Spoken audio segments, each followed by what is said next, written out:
All right, YouTube friends, hello. I'm here at Sonoma Raceway. Jordan is back with the black backdrop, and I'm in a sort of converted ticket booth. Nobody's buying, but Shaq is out there playing right now, and I'm telling you, he is killing it. And I'm not in like a soundproof room. These are like little slots, that you could open. Yeah, So I can see the hole. Yeah. yeah, exactly. Yeah. So I don't know if people are going to be able to hear it, but I mean, his set is going on right now. People are absolutely jamming out. So I'll touch on that a little bit as we start the podcast here. But Jordan, are you ready to go?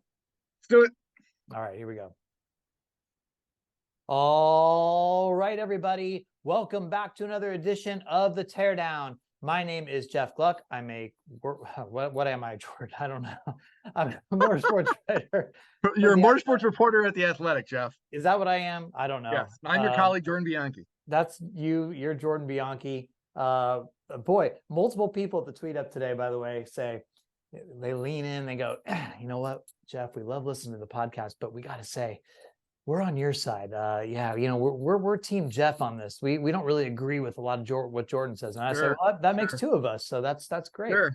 It's funny because when people see me and you're not around, they say the same thing to me. So it's funny how that works. Well, right now we had that same thing happen at North Wilkesboro, where one guy literally told us two different things. The same thing. Yeah, right, exactly. So, and the second part was right in front of you. So yes. Yeah. So yeah, I'm here at Sonoma. Shaq may have just wrapped up his set. He's gone quiet for a minute here.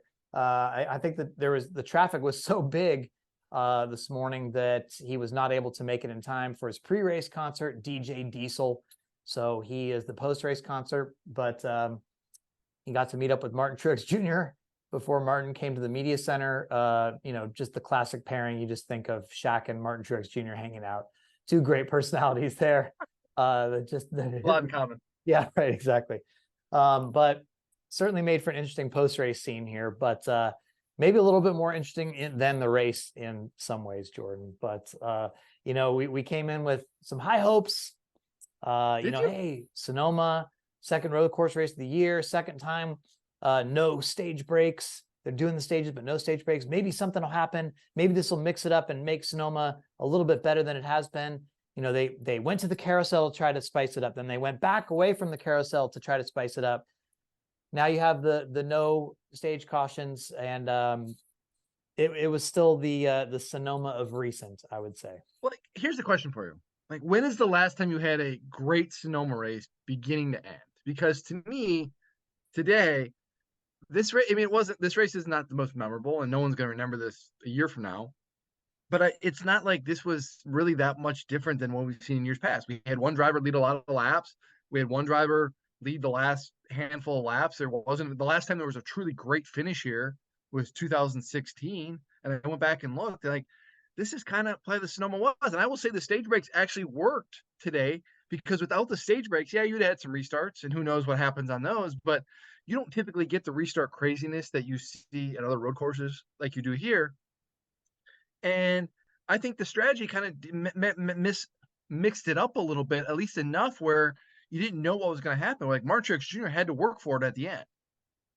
Yeah, right. He had to restart 10th or whatever and come back up through the field. It was interesting. So I'm watching the race, and of course, I've been very, very, very pro getting rid of the stage breaks. And I was like, oh no, there goes that argument between the Xfinity race and this race. And then we go to talk to Joey Logano after the race, and he goes, I don't know why they got rid of the stage breaks here. His point was, yes, get rid of the stage breaks at Indianapolis, COTA, Chicago street course. Those are places that are too chaotic on the restarts. But sure. Sonoma and Watkins Glen, he was like, I don't really know if you need to get rid of the stage breaks there. I'm still pro getting rid of the stage breaks. I like the race playing out how it is. It's just that these cars and these drivers are really good. And that's what we talked a lot about. That was a big talking point after the race. Why are we not seeing the do you need to button your shirt there, Jordan? You're practically bare chested on the screen. Sure. Yeah, good. Is it like, sorry, here, but oh, okay. It was a little bit much distracting. Better. Anyway, so Yeah. So basically, like, look, all right, the next gen car is obviously a sports car. You know, it's built to look, I mean, a modified sports car, a modified next gen car just completed the 24 hours of Le Mans, and did quite well and was fast. So this is a sports car platform. We know that.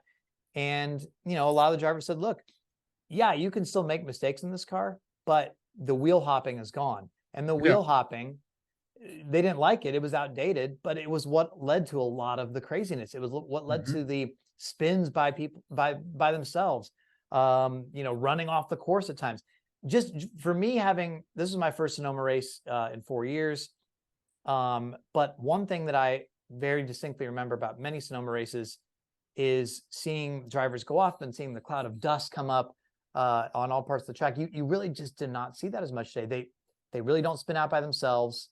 It wasn't like you had a bunch of spins all over the place. So you had a few, but you know, they don't make as many mistakes. And the drivers were also saying, because of the amount of road courses these days and the amount of simulation that goes into it, hey, the whole field's better. So when you have a car that is designed for road racing, plus a field that has gotten a lot better, you're not going to have as many cautions. And you didn't today. There was one for the tire that was on pit road, a walled pit road, by the way, which, again, I don't think anybody was complaining about at the time, because who knows how long it could have gone without a caution. It was already 50 laps into the race at that point, but they could have seen if a car was coming down pit road. It's a long pit road entry. They could have just waited and maybe gone out and got the tire. I don't know. I was fine with it because I think everybody wanted a caution at that point, but that wasn't a sort of a necessary caution in some ways. Obviously, the Denny Hamlin one late, that was a caution that they needed to throw. But yeah, other than that, it wasn't like this was like, oh my gosh, what a crazy race. It was just, you know, it had a F1 type feel for a while there. Oh, the first stage, especially because it was about strategy and track position. There was not, it was kind of laying out that way. But it's funny you say we talk about the car, and I agree, everything about the car is right. I mean, this car is much more adaptable to road courses. Drivers are much better on road courses than before, and that there is no wheel hop now is a huge thing. And we knew that when they were testing this. Drivers were talking about how this car was so much better braking, and you didn't have the issues you did. It was like, okay, you're probably gonna, and they were talking about that, like you're probably not gonna see as many incidents, but it doesn't mean we don't see a lot of cautions. We saw this at Coda, you know, we saw it at different parts of Coda. You see it in Indianapolis.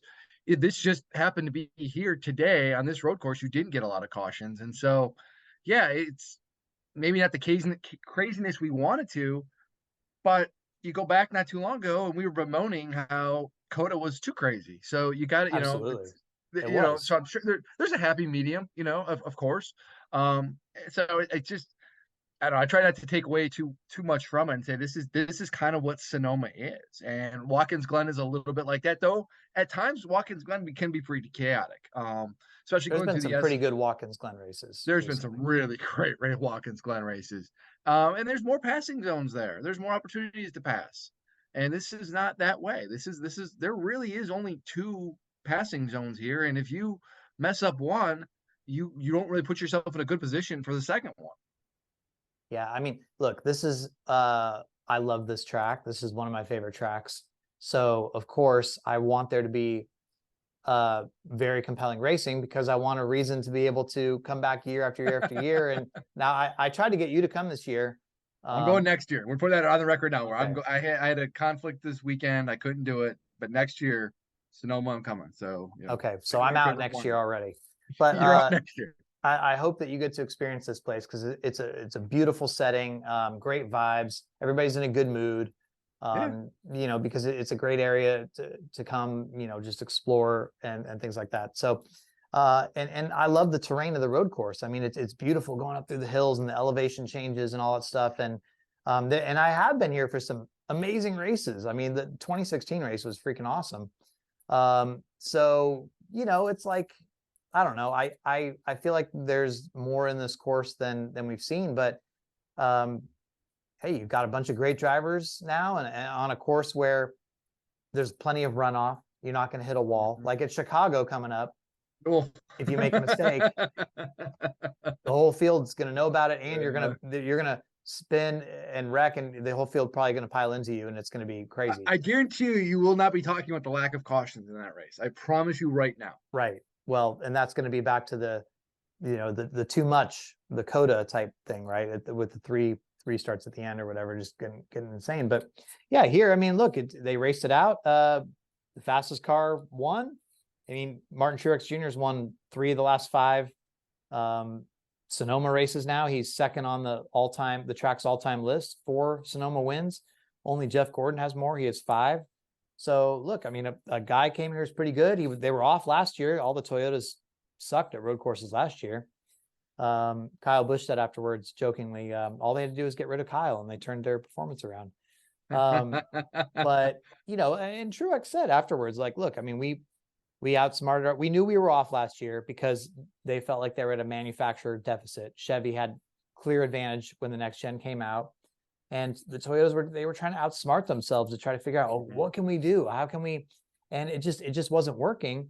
Well, they come back here. Denny Hamlin wins the pole for the first part of the race. Toyotas are running 1, 2, 3, 4, 5, and Truex ends up dominating the race. So, and when you go back to the other Coda race, or the other road race at Coda, Tyler Reddick, another Toyota, won that one. So all of a sudden, I think you're going to Chicago now, which is a very different type of circuit. But I think all of a sudden it's like, oh, for a while it was like Hendrick, and maybe a little bit of RCR sprinkled in with Reddick. But I think Toyotas are probably going to be the ones to beat. Yeah, and I think an important thing there too is the addition of Tyler Reddick, because he was so good on road courses and he knew what was working for him at RCR and Chevrolet. And you can bring this over here. And Denny Hamlin's pole run on Saturday was with Tyler Reddick's setup, and that tells you right there, like, he's the guy who knows what we're doing. And Denny Hamlin said this after Coda, like, even going into Coda, like, this is a guy we were studying. He went to the sim with. He was, mirroring what he was doing. And coming out of Coda, they're like, we got to do that more. And they did. And so when you get a guy who's good on the road courses, it helps you even further kind of figure out what you need to do and how you can be better. And then obviously the car improvements are different, because, and Martin said it afterwards. He goes, I don't think I'm a second worse than other driver out there. I think I'm pretty darn good on a track like this. And he's right. I mean, he's the second most successful driver ever at Sonoma on the NASCAR side. And you've got to give him an equipment, though, to go out there and do it. And they didn't have it last year. They didn't figure it out until the end of the year when Christopher Bell won at the Roval. Yeah, I mean, look, you start to look at somebody's age. You start to say, well, maybe it's not he doesn't have a long track record of success with the crew chief he's with. But as he noted, look, I was confident the whole time. That's why there was no changes on my team. I thought that was a really interesting point that he made. Like, we knew that we could get our stuff better, and they're doing it. I mean, he's now, after a winless season, he has 2 wins here in the first half still. So yeah, I mean, look, the guy's good, and when he gets a car that is pretty much anywhere in the ballpark of a winning car, he's going to crush you with it. I mean, yeah.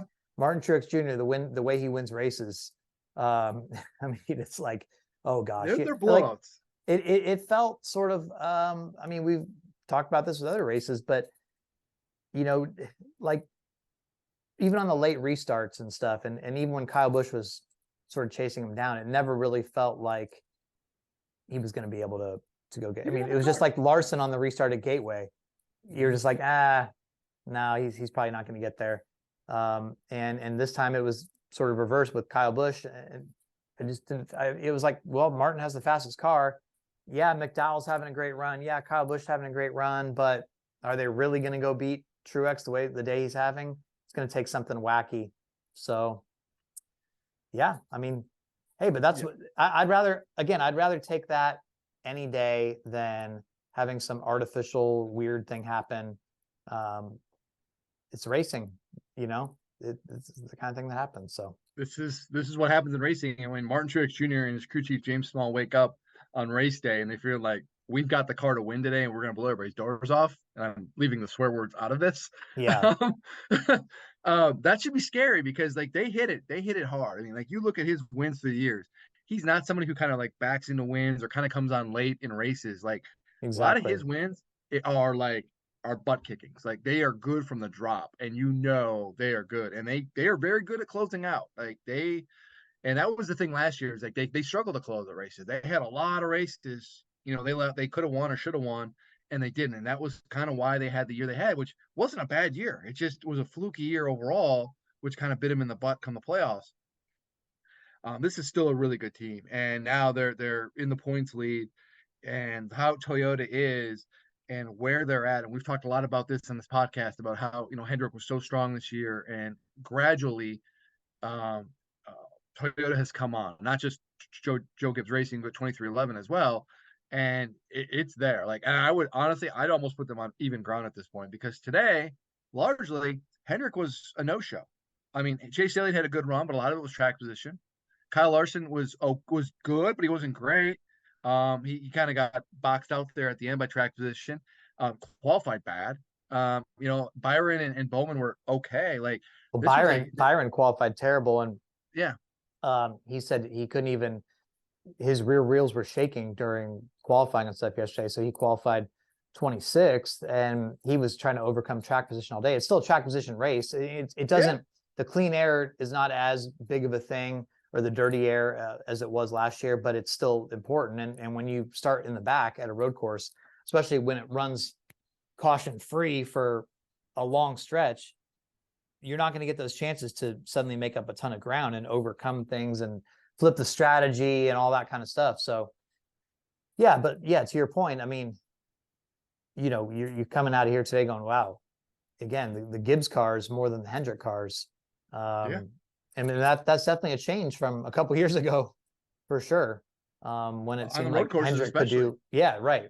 That's what I'm saying. Yeah, but it's a change from the dynamic of it. Felt like not too long ago. I think we had this conversation. It was like William Byron and Kyle Larson felt like they were the guys, and that window is certainly opened up more now. Where I think you have to absolutely include Hamlin and Truex in that category, and it's no longer a Chevy dominated season. It's much more open. And even Blaney's win a couple weeks ago at Ford, from Ford indicates that they can still be competitive as well. So it's much more open than I thought it would be than it was a few weeks ago. Or it felt like a week ago coming out of the All-Star race where Larson just smoked everybody. It was like, all right, it felt like Kyle Larson was going to heat up, and you're kind of, there were shades of 2021 again. And that still may be the case, but right now, it's definitely leaning in a different direction. Well, and also, yes, it doesn't seem, it's open in terms of like the championship favorites, but it's not open in terms of like who is going to be like winning each race, because it's still coming from that same group, right? So you're not getting the upset winners at this point, right? Like Suarez won this race a year ago. Chastain had won his first race last year on a road course. You had Eric Jones. Yeah, Allmendinger. We thought, okay, that's going to be a guy, and Allmendinger wasn't really. He was top 10 car today, but he wasn't. Missed opportunity for him today, I think. McDowell, like that is the guy today where you said, okay, they've really brought something. They've taken a step forward. They are in this. They are truly competitive. They didn't just get up there from track position. They have a really fast car, and unfortunately, on that final pit stop, the right front, there's a problem on it, and they come out 13th or whatever, and that was it. He gets back up to 7th, but he was not happy afterwards. I mean, he was just like, dang, this was, yes, we could potentially still point our way in, and it's definitely narrowed. And I think there's an argument to be made for Michael McDowell being able to point his way in with the road courses that are remaining. You could look at that and go, okay, like, because now he is what? He is, let's see, he's only 14, I think 14 points out of a playoff spot. So McDowell could absolutely, he doesn't necessarily need to win, but he was like, look, we wanted to win. What's that? Yeah, 14 points. Yeah, 14 points. And the thing is, he was really good today, but I don't even at the times he was good, he still felt a little bit below the 19, where the 19 was still in the class. And I would even say Busch was right there too. It wasn't like there was moments where the 34 was hanging with the 19 and was getting ready to pass him or had passed him even. And so Yeah, I mean, if you're Michael McDowell, you feel like you let one get away, but leading here with the top 10 is still good. But it just shows you for teams of that caliber, or you've got to be perfect. You have to have everything go right, and anything that goes wrong is going to put you at a disadvantage that's going to be really hard to overcome. Where you've got a little bit more of a window to overcome mistakes when you're with a bigger team who can contend on a regular basis and running up front on the regular. Yeah. Well, we at least, at this point in the season, you've got two really compelling sort of points battle situations, Mm-hmm. right? Because the battle for the lead, the battle for the regular season championship, which again is 15 playoff points, 3 wins, is really interesting now. You have 7 drivers within 32 points. Mm-hmm. Truex, Byron, Blaney, Chastain, Harvick, Kyle Busch, Bell, all within 32 points of the lead. That can, I mean, we've seen, just a few weeks ago, Chastain was leading by almost 30, I think. And Yeah. now, he immediately slid from first to fifth last week. And And Blaney then, went from leading to down 24 today. So oh it yeah, can there go. you go. Yeah, he was leading. He was the points leader coming in and had a terrible day. So it can evaporate just like that. But even if you're Christopher Bell, I think you still think, oh, I could get Yeah. up there and do this for sure. Now the other part of it is the battle for 16th is getting really compelling. Bowman moved back into 16th today, ahead of Suarez, but Suarez is only 3 points out. Ty Gibbs only 11 points out. McDowell 14 points out. And then you have Allmendinger a little further back. But I mean, we keep assuming, well, somebody is going to do some sort of surprise win, right? Atlanta, or at some point there's going to be some upset that but if there's not, and that 16th spot in particular is really in play and the line hasn't moved down, that's going to be quite a battle throughout the course of the It regular season. is. So It is. But we're starting now. We're going to enter this stretch where you've got Atlanta, you've got Indy, you've got Watkins. But you're going to start hitting these races now, Daytona in there as well, where you don't get one or two surprise winners along the way here. I would be we shocked. think, We think, but I mean, history tells us that though that's going to happen. but here And we are through so, 16, and there's been one surprise winner. It was Stenhouse, but the thing is, he's actually turned out to have an incredible regular season so far. sure. Through these first 16 races, he's sitting 14th in points. So, and they had a pretty strong run today. They finished 12th. But I So will say this though too. mhm, Let's also take into account that while it's 16 now, you have to remember that there's still Chase Elliott out there, and I I don't think think we he's both going to point his way back in. Do you? know, but he's going to win, and when he wins, he moves that line down, and so all Oh, of a I see what sudden, you're saying. you Well, see what I'm saying? is he going to win? Well, that's a good question. He's got 10 races to do it. I don't know. Like, I mean, today was the first time he was kind of in contention or kind of in the mix throughout, and Hmm. he still wasn't as good as the 19 or the 8. I still think he gets the benefit of the doubt, just his pedigree and the track record, and with Hendrick. But each race that goes by without a win is one less opportunity, and that just kind of goes back to the conversation we've had, where you missed 7 races for various things, 6 of which were preventable, by the way. Um, your margin of error starts shrinking, and you don't have that same opportunity. And if you don't have a great car, there's only so much you can do to make up for that. Well, Chase said he likes the challenge. He likes the idea of coming to the track and knowing like, hey, I have to get it done. He also, we left off last week's podcast saying, how is he going to be? What's he going to be like? We were sort of like tossing around. Well, when he comes back, what will his attitude be like? In having to talk to the media, will he even talk? He Well, did. I knew he was going to talk. Yeah. Well, he ended up talking for 13 minutes and answered all the questions, and so Anything you that know. surprised you what he said? I mean, I heard snippets. I've read some stories on what he said, but anything that jumped out to you? It seemed kind of boilerplate, to be honest with you. Yeah, I mean, the thing is, like, he just feels like he can't get into a rhythm, right? I I get mean, he that. feels Yeah. like he said he feels like he's missed like half the season, Yeah. He and almost has. almost has. So I think of all the drivers with this off week coming up, I don't really think he wants an off week, right? No, he doesn't need Like, it. I mean, yeah, he's anxious to get into a rhythm and keep things going and things like that and try to build on something rather than like, oh yeah, I can't wait for a break. So yeah, I mean, I don't know. Yeah, nothing was too surprising necessarily. he didn't shed any light on, Denny Hamlin had said at Gateway, well, we did have a conversation, but I'll let you guys ask Chase about what was said. And then Chase said, I don't really feel the need to put that out there.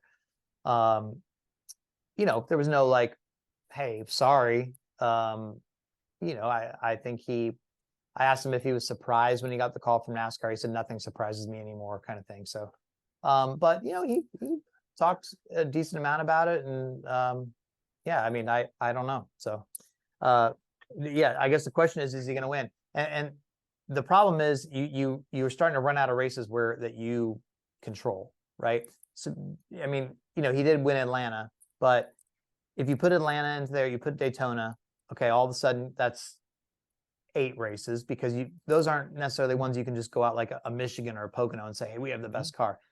And now I think there's also an argument to be had about the road courses, right? Like you go from, hey, Hendrick is bringing the best stuff on the road course all the time. Chase Elliott's like elite road course racer, all the stuff. And now we've been saying, well, hey, wait a minute, Toyota,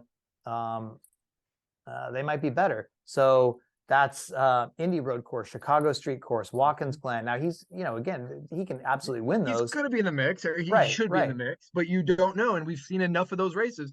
And I think Chicago is going to be a complete wild card unto itself.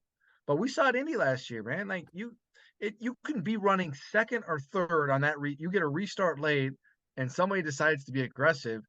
You got no chance, and you did nothing wrong. Like you have no control over anything, even the leader in some instances.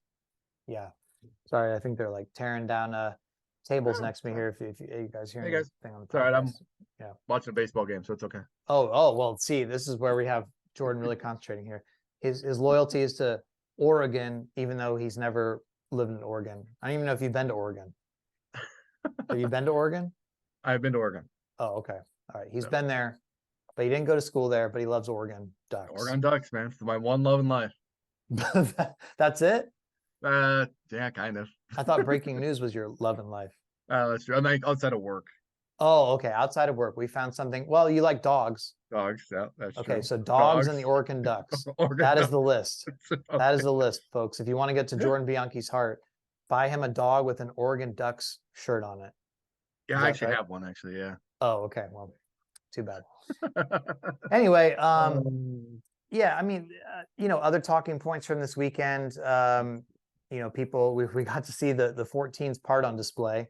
That was fascinating to me. Yeah. What'd you think?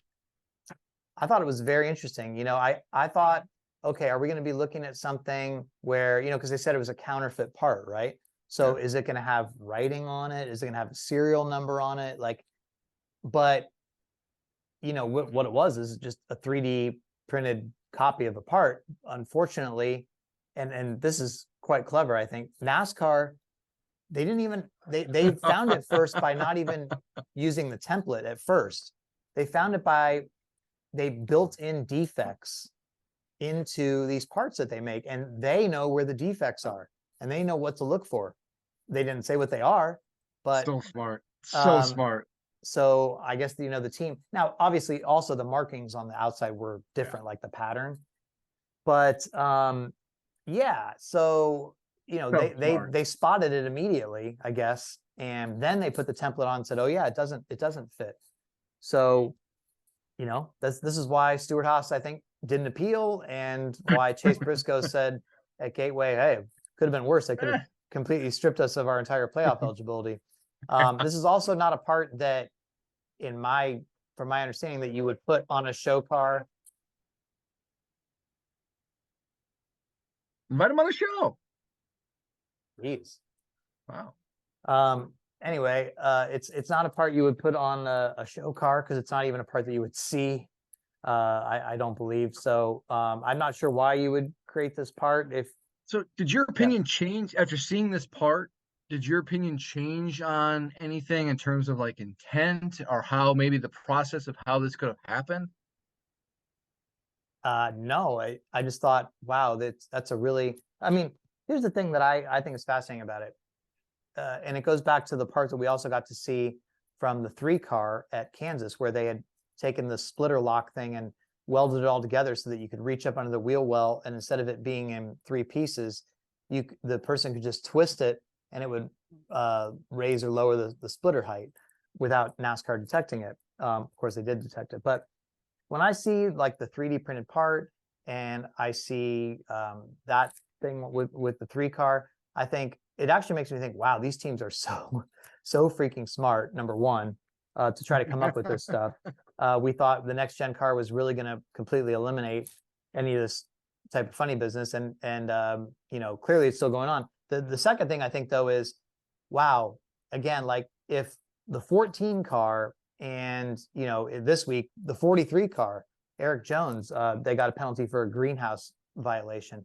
If those teams who are not running well are doing stuff like this, what are the top teams doing? I mean, what must, and you know, Kyle Busch said this weekend, like he said, I bet if you took 15 cars back to the R&D center, you'd find something wrong with 14 of them. So, you know, NASCAR's trying to change the garage culture, but it's going to be tough. And Brad Keselowski said that it's working, but I haven't seen the evidence yet, I guess.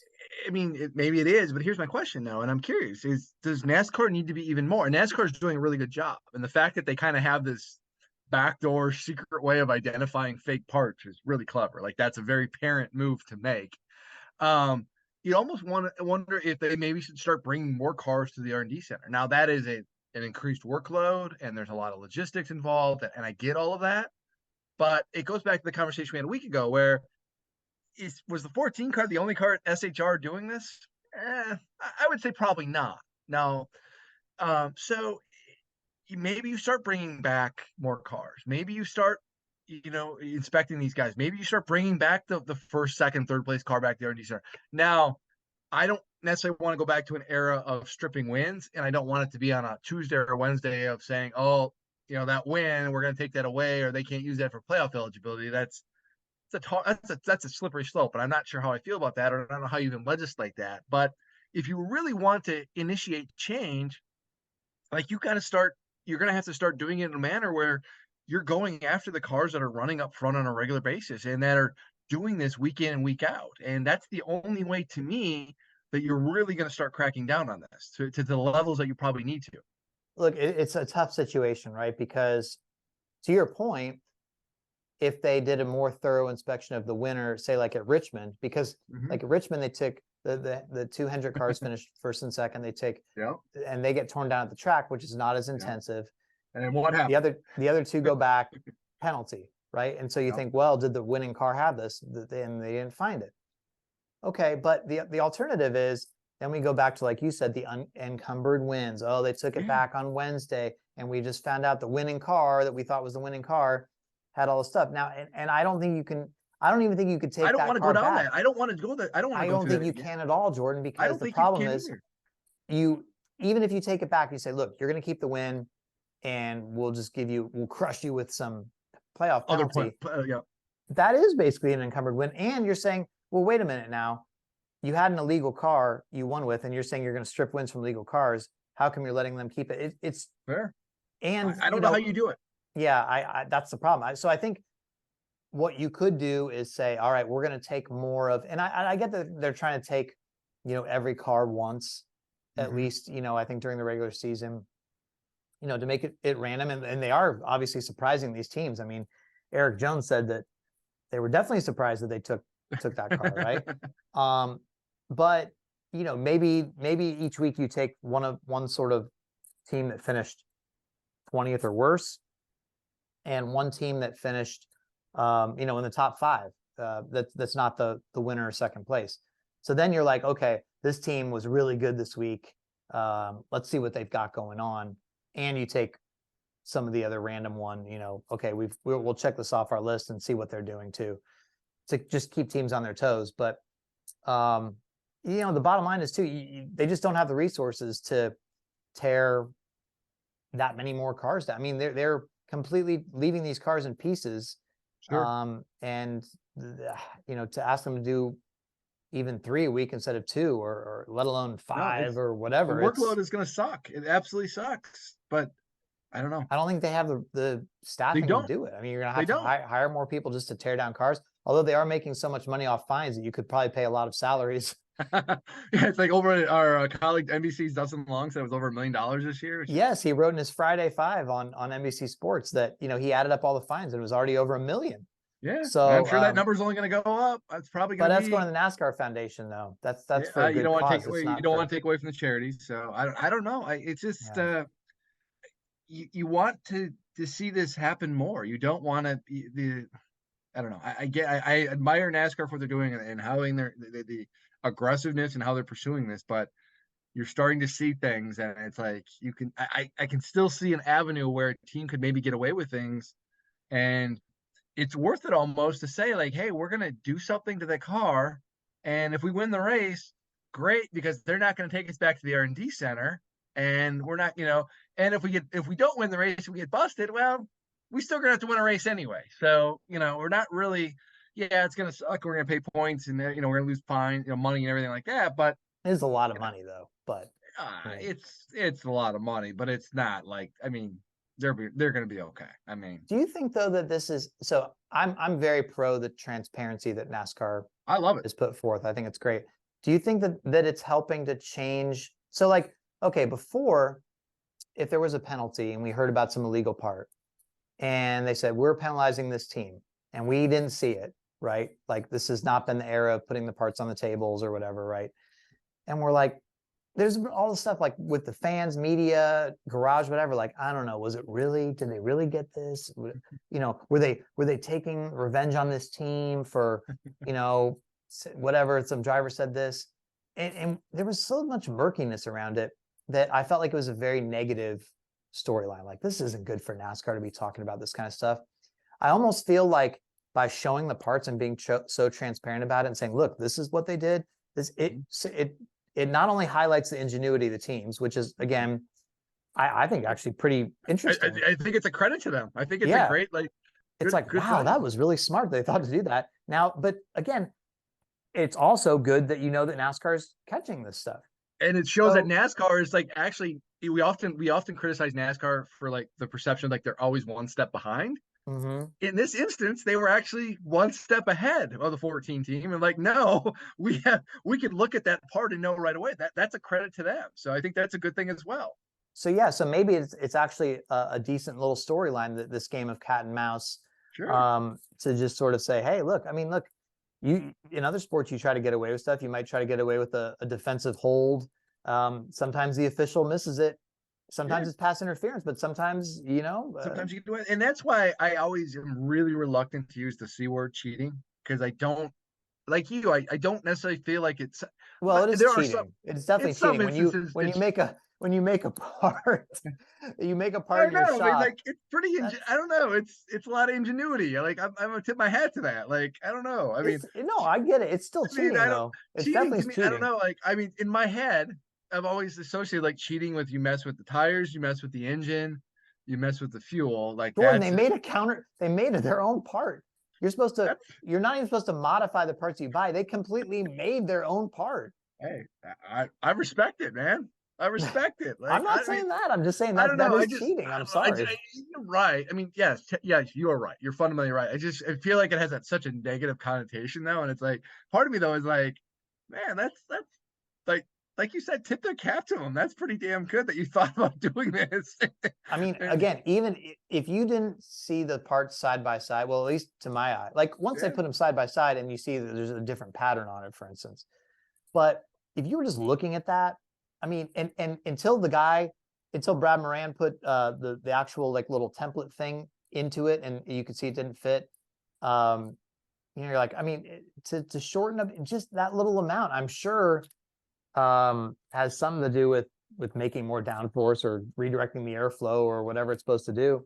Although Kyle Busch said that he wished that NASCAR had a "What an Idiot" award, because he thought that the amount that they would have gained by that, he said, it blows my mind why they would do that for that area. But hey, look, But I said you could say that about a lot of these. I mean, honestly, a lot of these penalties you feel like that. Like you're like, is the gain worth is the risk worth the reward? And it's, I don't know. I don't know the answer to that question. I when it comes to technical stuff, I look, try the not to odds overstep. are that you're not going to get pulled for inspection. I mean, it's not like winning the lottery or something, but I mean, if they're only taking 2 back a week, you know, you've got a pretty good chance that you're not going to go back to the R&D center.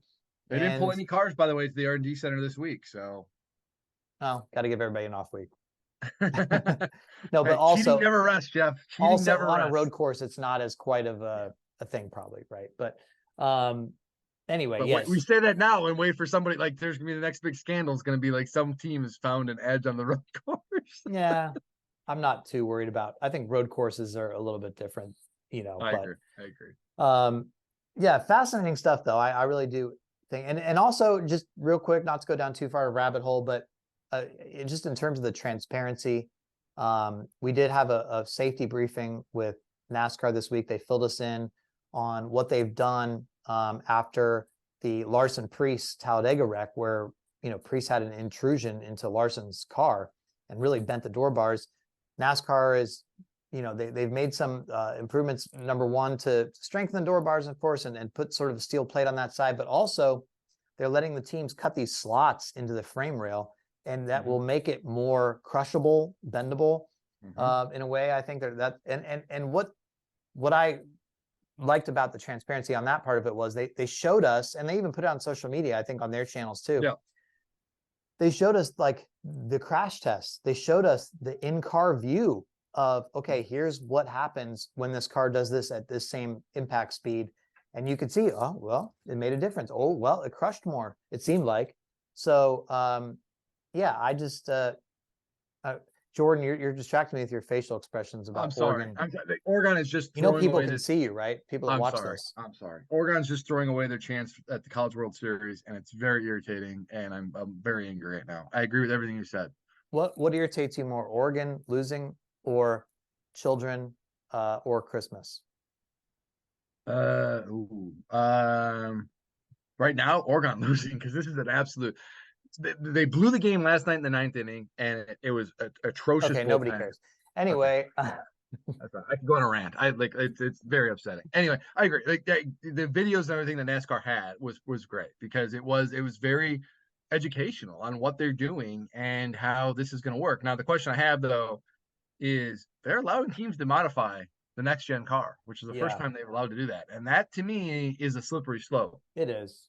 But would you rather play in that area and have to work in that area, or you know, get drivers No, I seriously mean, if hurt or it comes worse? down to safety, it's Yeah. I mean, safety is paramount. I mean, 100%. I with that, but we just got done talking about teams, and this sounds bad, but if you give a team an inch, they're going to try to take a mile, like Oh, you sure, know. no doubt. And I mean, so, but they're gonna have to be very diligent in that area, and and we'll see what happens when some team, you know, yeah, yeah, we'll oh see.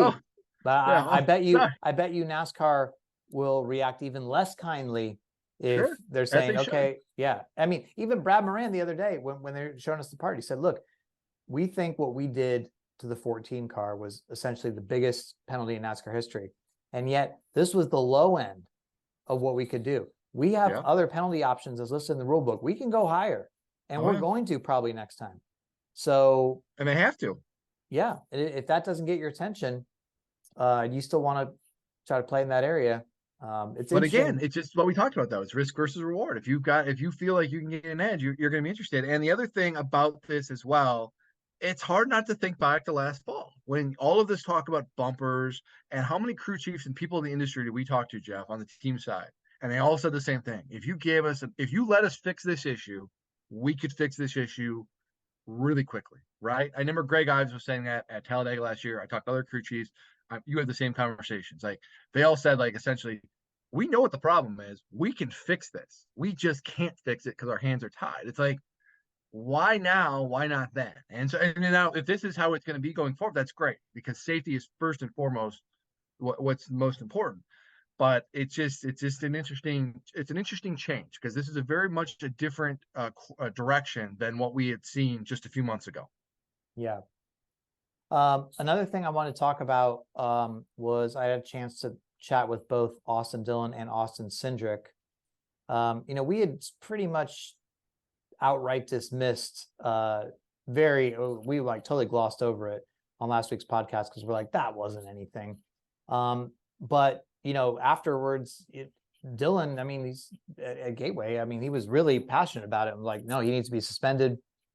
And then you had some of the other podcasts, I think DBC and Denny's podcast, they're talking about, no, I think Cindric actually might have hooked him on purpose. And so what's NASCAR going to do here? Ultimately, they come out and say, no, we didn't do that. So Austin Dillon says, hey, look, we had a really good conversation, like adults, 15, 20 minutes. However, we agreed to disagree.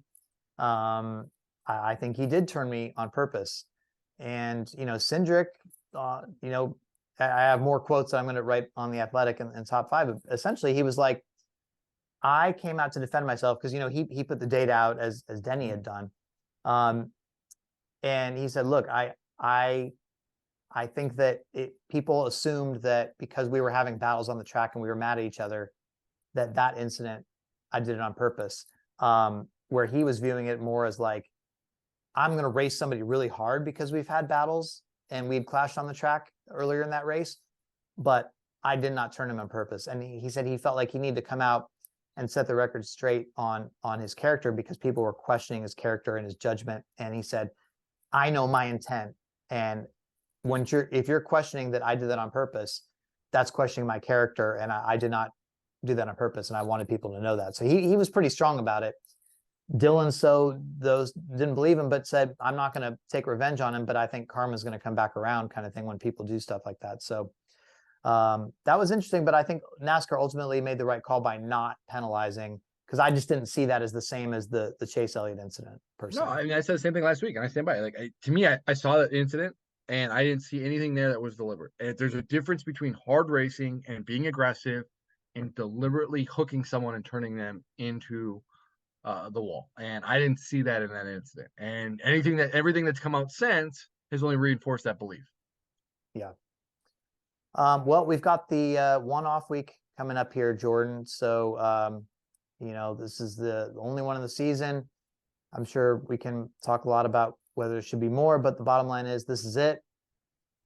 So it is kind of interesting to talk to drivers about whether they're going to disconnect. Some are feeling like, yes, we're going to get away. Some are feeling like, I can't.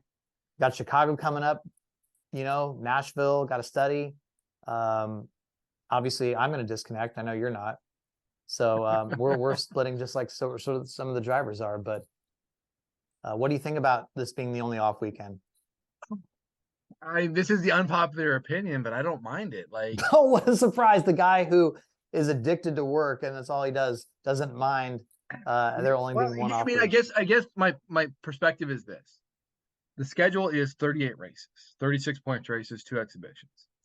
You can't start the season really any earlier because NFL is going on in the playoffs and everything. Plus, by the way, you don't have a lot of tracks you can race at in January and February.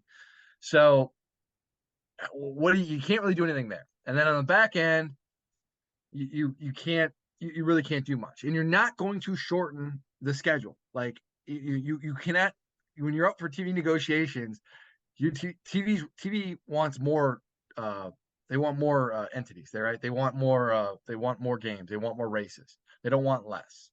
And so you're not going to shrink your schedule because therefore you'd have to take less money. So you've got this 38 race schedule that can't be spread out any differently. So how are you going to have more off weeks built in? And now you could have the conversation, say, hey, maybe in the summertime, maybe if we're going to race at North Wilkesboro next year and we're going to have a race at Martinsville during the regular season, why not do those on a Wednesday night or a Thursday night? They're in the Charlotte area. It's easy for the teams, and then you could have a built-in off week that way, right? And that's a conversation I think is worth having. But NASCAR's tried the midweek thing and the COVID thing, and they didn't like the results. The TV ratings weren't what they thought. Now I think it's something they need to explore. So I just don't. I guess my stance is I don't see a realistic way you can have more off weeks. So having the conversation is just like it ain't going to change. It is what it is. Well, you could lengthen. Remember, the season used to end the week before Thanksgiving, the Sunday before Thanksgiving. So you could add you go a couple weeks further into November as But they you got used to to remember do. that too. You got to be racing at Martinsville. I mean that second to last race of the year at Martinsville, the playoff race is phenomenal. I wouldn't change that for the world. That is like everything you want it to be. It Yeah. gets it's pretty freaking cold there. Like it No, I can't. get it. I get it. And so like, I mean I hear that, and that's an option, absolutely. But you're running out of good viable tracks of where you can do that, and I don't know. I mean, is it worth having an extra week? I understand it sucks for crew guys. It sucks for the teams, the industry. I get all that, but I just don't see a realistic way that makes sense. This was the end of the NASCAR on Fox portion of the season. One thing they did as part of that was they had Steve Phelps on their pre-race show. And I don't know if you caught this, but they asked him about racing on Easter. And he was very strong about, hey, like, if the NFL can play on Thanksgiving, if NBA can play on Christmas, we think that we can have Easter racing as a viable date. And he immediately said, now, does that mean racing on dirt or racing at Bristol? I'm not so sure, kind of thing. So he immediately, he was very strong on like, we're going to keep racing on Easter, and then very not strong at all on whether it will be the Bristol Dirt's race. not happening. Like I mean, I'm pretty confident from the conversations I've had. Like Bristol Dirt is not happening next year. I would be very shocked if it happens. And if Bristol Dirt does happen, it will not happen on Easter weekend next year. I will tell you that right now. This is going to make Reddit. That's fine, but it's. I mean, I'll stand by my reporting. Like, I mean, Okay. I feel pretty confident in what I'm saying. Like conversations I've had, like I'm pretty confident that Bristol's not going to have the Easter race next year, and I don't think it's going to be dirt. So my rapping career's over. That I swear to you, when I had this conversation with folks, that actually got brought up by multiple people. Like, I kid you not, because it was like, Oh my God. Damn it, Jeff's not going to rap anymore. We're not going to have an opportunity to do a rap. There will still be things that make me mad enough, I'm sure, to do something at some point.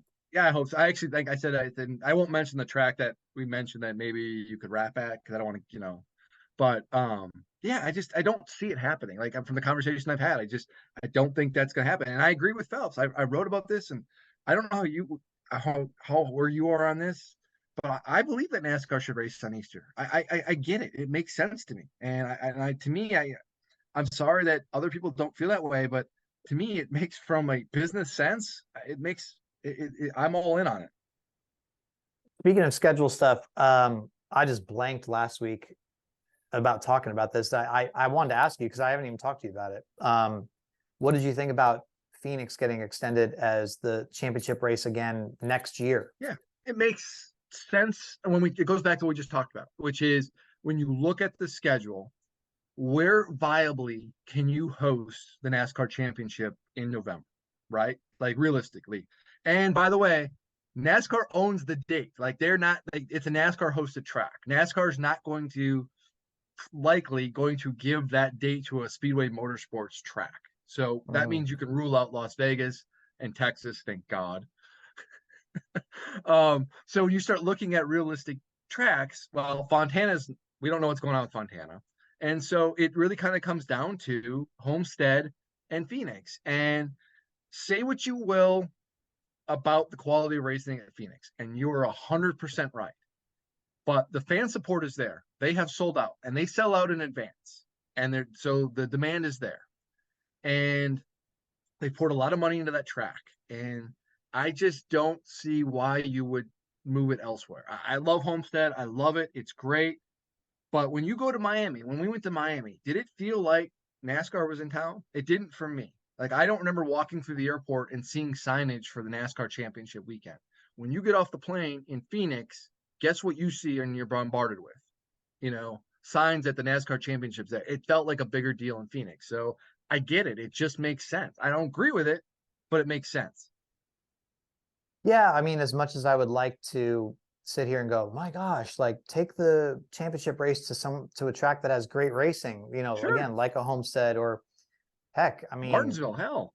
I mean, I wish you could almost do like a Kansas or a Charlotte or something at this Yeah. point. But again, right, like November, it's a tough sell. So, I mean, I think you laid it out well that your options are pretty limited. It's going to be still at a NASCAR owned track. I would definitely not endorse having the championship at like a Daytona or something. That's ludicrous. So therefore, I mean, yeah, I get why they want to do it. Maybe once, if the Fontana short track ever comes into play, and then they say, okay, this Yeah, is going to be somewhere we can absolutely. run. But yeah, I mean, it's just sort of like, I guess I wasn't surprised, right? I Yeah. mean, I mean, it just so it makes sense. I mean, whether you agree with it or not, when you step back and you take your personal feelings out of it, from a logical perspective, it makes sense. Jordan, what else are we missing before we go Let me dark check here my for list. Hang on here. the off week? Oh, you got your Uh, list. I got my list. I come prepared, Jeff. We kind of mentioned it earlier, but I felt like this, going AJ Allmendinger on road courses, we all expect him to be a contender, right? Mhm. And I personally had him in my playoffs this year because I had him winning one of the 5 regular season road We course both did. races. We both We, did. Yeah. we both did. 0 for 2. And also not like he had a good day.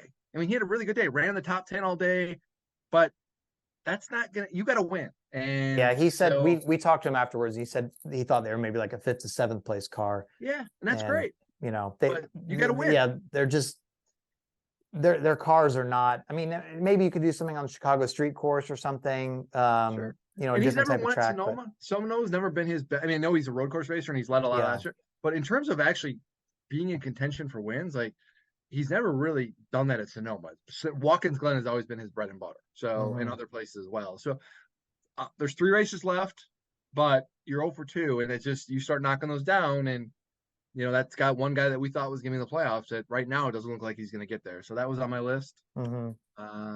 Talked about Chase Elliott, talked about Hendrick, Chris Buescher, another good run, just Yep. quietly, just that organization just keeps doing the things that they need to do, and it's really impressive. Like He's a pretty good every little road course racer, huh? great, good road course, good everywhere though, man. Like he's a really good driver. Like just goes about his business, gets whatever that car is that week, does it, and just puts himself in position, and like that's impressive to me. So, Chris kudos. Buescher, 11th in points. Brad Keselowski, 12th in points. Yeah, So, I mean, they're right now they're in position to have both their cars make the playoffs. So, I mean, yeah. they're not winning, but they're They're certainly doing a lot better. they made a huge leap from where they were last year. Really, I mean, you could see it last year when they won at Bristol. Brad and Chris were both one of those guys was going to win Bristol last year, and it was Chris that did it. Brad broke. They've made a lot of improvements, and so it was impressive. And the last thing on my list, and I don't even know if you want to talk about it, is the Garage 56 program. You got anything you want to say to that? No, I mean, it was I think that the fact that it was so well received in Europe, it from all the stuff that I saw, I mean, it seemed like the European fans were like really about it and excited to see a big loud American stock car going around as part of that. Like they finished the race. They had one small mechanical thing that took them out for a little bit, but they didn't crash. They finished. They were faster than a lot of cars in sort of the class that they were most similar to. Um, and I think it got a lot of people excited. Maybe it's sort of a bridge to, further NASCAR development in Europe. I don't know, but it seemed like a smashing success from Yeah, afar. Obviously, I'm obviously not a sports car guy, but it just seemed like that it was very well received, at least from what I could see. So yeah. I think it's an unabashed success, and the kudos to all involved. I think it was a great thing, and but I'm trying to look at this from the bigger long term perspective. And it's like, okay, what what needs to happen for this not to be just a vanity project, right? Not a one off. What needs to happen so you can look at this and say, hey, from all of the money and time and energy that we spent on this, here's what came out of it. And I don't know. It'll be interesting to see what's next. I mean, the conversation I had with some people throughout the weekend, and do you see like a next gen class at the Rolex 24? I mean, is that far fetched? To the people I've talked to, it doesn't seem like it. And it could maybe you kind of integrate NASCAR a little bit, and you kind of make that a bigger deal and kind of a soft open for the NASCAR season in some respect. I don't know. It is interesting, and we talk a lot about NASCAR and what they're going to do in terms of schedules and where they're going to race, and they're looking at different places, and obviously they want to go to Europe, and maybe this is the bridge they needed to kind of get over there and they kind of build up some enthusiasm to go to a promoter and say, hey, listen, there's a response to our product. We imagine if we can bring 36 of these cars over, we can put on a show. Maybe that's the impetus you need to kind of to put something on over there. So I'm curious to see what comes from this. Yeah. Well, I mean, the idea you mentioned, I mean, I was co-hosting on Sirius on Saturday with Brad Gilly from PRN and Sirius. Love Brad. And he was, I get, this is an idea that he's been sort of pushing out there about. Yeah. He said he's been saying for a while now, NASCAR should have a cup car class in the Rolex. Yeah. And you should, it wouldn't be mandatory, but you could have like, okay, here's Stewart Haas Racing's 4 drivers. They're Sure. going to run the Stewart Haas car for the 24 hours. Here's Hendricks drivers. Here's, you know, you'd have to have some teams team up, you know, like Trackhouse only has 2 drivers or whatever, but here's Gibbs, you know, whatever. And yeah, I mean, that could be very interesting as well as that car ran. And I would hope too, that they are able to learn more. It sounded like they learned more in the development of the Garage 56 car. Louvers. That can help. Louvers. Well, yeah, that's, I mean, there you go. So, now again, this car might already be too good on road courses. So I don't know if you want to make it better on road courses or not, but anyway, so yeah, I would be again, I think that would be a great way to generate some interest sports car wise, you know, the crossover, but I don't know what the priority is there. Obviously Jim France loves his sports cars, so there's that too that can't be ignored. And Yeah. so that's why you kind of look at this and you say, hey, maybe this is an avenue to do something of that nature. So we'll see. That's all I had on my list. all right. Well, what are you gonna do without me for the off week? Well, honestly, if Oregon wins this game, I may be going to Omaha for the College World Series. Wait a minute, you just told us that they are blowing it and they lost and Well, you they were are so blowing sad. it. They're losing 4 runs, but now they're starting to rally. So who knows? Okay. So, but if they win, I may be going to Omaha for the So World you Series. might need to take vacation too. That would be great. I think it would be great for you to take vacation. You should take vacation. That's what you should do, Jordan. People need vacations at times. Yeah. Well, we'll obviously not have an episode next week, unless Jordan's going to do one by himself. So, I mean, you can talk to yourself if you want. No one would listen. I won't be around to post it, but No one will listen. that's not true. People love you, Jordan. No, they don't. They love you apparently. Well, the people that come up to the tweet ups and say, yeah, they side more with me. Yeah. Yeah. It's just, you know, I get that all the time, Jordan. Yeah. It's just how it goes. You wonder why I have self-confidence issues. Oh, please. Anyway, all right. Well, you'll be at Nashville Super Speedway. I will be. So we will be talking to you with a Sunday night race for NBC. I think it's like a 5 o'clock start time. So yeah. Oh, okay. Because it was real hot there the first year or whatever, right? Wasn't Yeah. it? And then last year we had the rain. We had like a halfway break, like a 90-minute, 2-hour rain delay. Wow, I see. And we did I think we did the podcast at like midnight last year. Well, I still got the mountain time working for me in my pocket. So, but then after Nashville, of course, Chicago street race, we'll be together on site. Boy, that's going to be a crazy one to talk about. Who knows what we'll be talking about then? So buckle up. Yeah. So don't worry, we will be back with you shortly after a little 1 week break here. But as always, thanks for listening to us in the first half of this season here, the first part of this. We've enjoyed all the interaction with you guys, talking to you guys, and it's, you know, I think probably the number one thing we both look forward to every week. So amen. Thanks to all of you. Love it. And, we'll be back with you soon. Until then, thanks everybody for listening. We'll talk to you next time. What? Whoa. Oh, the good race poll. Gosh, I was almost getting away with it. All right. Why did you want to get away with it? Like, why? This is fun. Did you not see our performance last week? Yeah, so I gauged Mike. You left me a way to do it. Like, you oh wait, you're blaming it on me? We both blew it so bad last week at Gateway. I understand we did it, but if the way you guessed, as long as I hedge on the plus side, I'm gonna win. And so well, you did win, but we both I know, but I in can't the leave 30s. too much of a gap. I can't leave too much of a gap though, because if I leave too much of a gap, then you could possibly win. We should go back to the thing that we did at North Wilkesboro, then where we just show the number. That's I mean, yeah, I mean, I'm not gonna lie. I mean, then I don't want to be blamed for your terrible guesses. No, I mean, I'll own it. I mean, it was my guess, but I mean, we also have to realize like our guess is okay. Well, then write your guess down. Write your guess down. Oh my God, we're really doing this? Well, yeah, How is it you're that we change blaming the rules me, after I win? huh? Why is it we always change the rules after Here, I I have it win? on my phone. I just put it in my phone note thing. We'll turn around to the screen at the same time. This is ridiculous. You just blame me for your terrible guess, which I had an even I don't. worse guess It's for it's a. Gateway.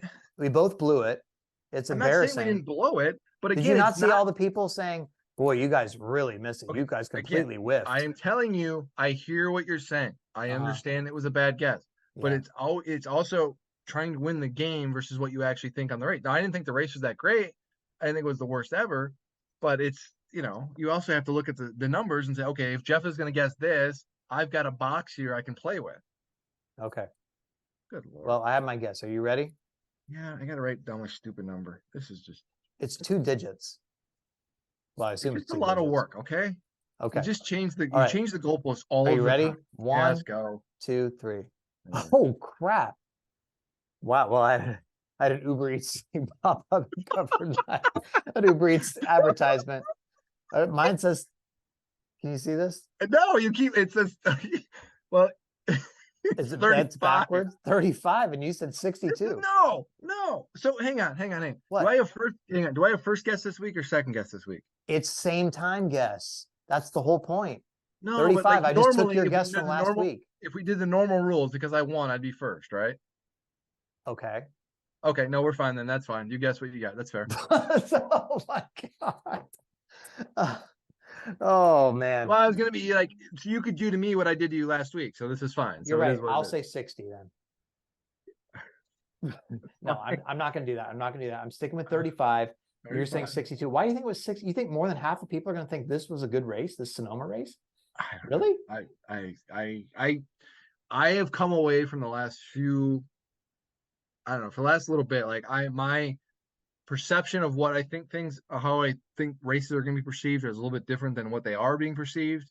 Last week, a perfect example. And so I tend to, kind of the heat of the moment thing, right? And you kind of go a little bit lower. And then honestly, when you gave out your number last week, I was like, oh, you know what? I'm not too far off here. Maybe this is the line of thinking. And so I'm just trying to be a little bit more in your, yeah, okay. I'm gonna lose again this week because I'm overthinking it. Yeah, I don't know what you're doing there, but I'll take the W. I think I'm going to get a easy W here. So I hate this game. I hate this poll. you're winning by like 50 or something. Why did you hate a game you're winning? Like it. Doesn't mean I have to like it. All right. Anyway, everybody, I'm really going now. Everybody, thanks again for listening. We'll talk to you next time on the Teardown. See you, everybody.